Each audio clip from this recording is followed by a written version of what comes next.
நம்ம மீனா அப்பத்தா சேனலை முதல் தடவை பார்க்குறவங்க சப்ஸ்கிரைப் பண்ணுங்கள், பக்கத்தில் இருக்க பெல் பட்டனை அழுத்துங்க. வாங்கப்பா, இன்னைக்கு எல்லாருக்கும் மீனா அப்பத்தாவின் வணக்கம். இன்றைக்கி மீனா அப்பத்தா வீட்டில் காரக்குழக்கட்டை பண்ண போகிறேன். காரக்குழக்கட்டை வந்து எப்படி பண்ணலான்னு வீடியோக்குள்ளே போய் பார்க்கலாம் வாங்க. ஒரு கப் அரிசி மாவு எடுத்துக்கலாம்ப்பா. இது வந்து ஒரு கைப்பிடி அளவுக்கு உளுந்த ஊற வச்சு ஃபில்டர் பண்ணியிருக்கேன். அதை வந்து மிக்சியில் அரைச்சிக்கலாம். சும்மா கரன்னு 1-2 அரைச்சிக்கலாம். பாருங்கள், இந்த மாதிரி வலுவலுன்னு அரைக்க வேணாம், இந்த மாதிரி பரபரன்னு.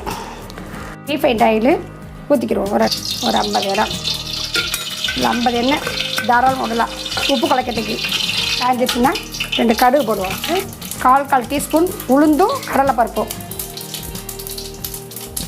கடுகு பொரிஞ்சிருச்சு. இதே 2 வரமிளகா கிள்ளி வச்சுருக்கேன். 2 கருவேப்பிலை இனிப்பு வச்சுருக்கேன். பெருங்காய பொடி, 2 மிளகு சீரகம் நுணுக்கி வச்சுருக்கேன். இதுக்கு வந்து ஒரு அலாக்கு, இதுக்கு வந்து 1 அலாக்கு தண்ணி.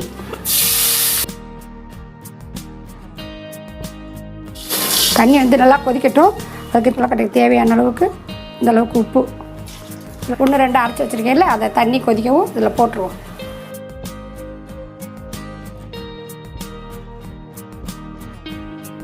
இதில் வந்து தேங்காய் துருவி போட்டு வந்து 1-2 அரைச்சி வச்சுருக்கோம்.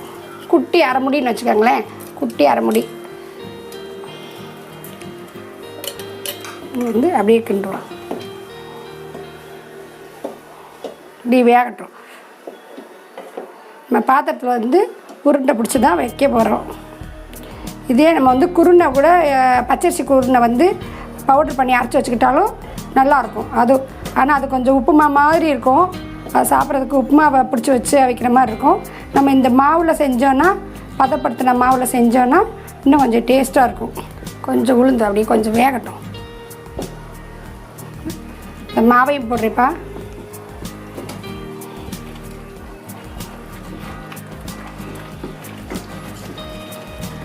போட்டோடனே இஞ்சி அப்படியே தண்ணி வலிச்சிடும்.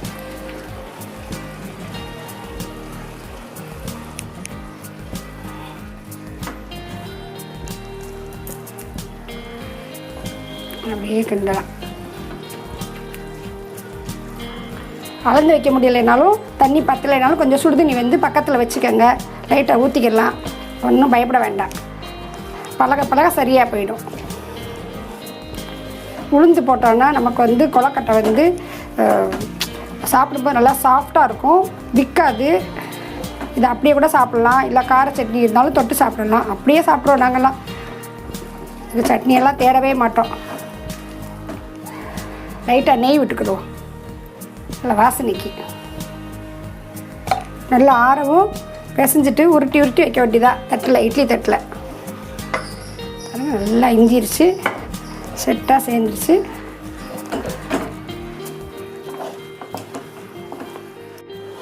கொஞ்சம் நேரம் ஆறட்டும். சூடு ஆறிடுச்சுப்பா. இப்போ வந்து நம்ம கைக்கு நல்லா சூடு பொறுக்கிற அளவுக்கு வந்துருச்சு. இப்போ நம்ம வந்து கொழுக்கட்டை பிடிச்சி வைக்க வேண்டியதாக. கார கொழுக்கட்டை நல்லா டேஸ்ட்டாக இருக்கும். பாருங்க, நல்லா உருட்டி வைக்கலாம். உருண்டையாகவும் பிடிச்சி வைக்கலாம், இந்த மாதிரியும் வைக்கலாம். நல்லா சாஃப்டாகவும் இருக்கும். ஏன்னா உளுந்து ஒரு கைப்பிடி அளவுக்கு ஊற வச்சு அரைச்சி போட்டிருக்கோம் இல்லைங்களா, அது நல்லா சாஃப்டாக இருக்கும். கொழுக்கட்டையை வந்து வச்சுட்டு இட்லி குண்டானில் வச்சு மூடி வச்சிடலாம். ஒரு 7-8 நிமிஷம் வந்து வெந்தால் போகிறோம். அப்புறம் எடுத்து காமிக்கிறேன்.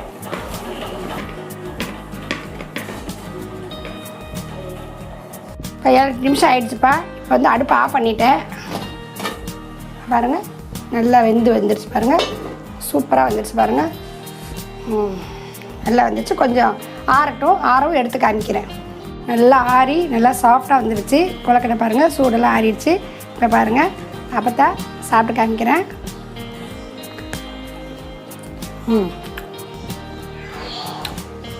சூப்பராக வந்துடுது, சாஃப்டாக. இது வந்து உளுந்து சேர்ந்துருக்கனால நமக்கு வந்து இந்த கொழுக்கட்டை விற்காது. நல்லா சாப்பிட நல்லா டேஸ்ட்டாக இருக்கும். நீங்கள் இதே மாதிரி செய்து சாப்பிட்டுட்டு அப்பத்தாவுக்கு கமெண்ட்ஸ் பண்ணுங்கள், லைக் பண்ணுங்கள், ஷேர் பண்ணுங்கள், சப்ஸ்கிரைப் பண்ணுங்கள். Bye, thank you.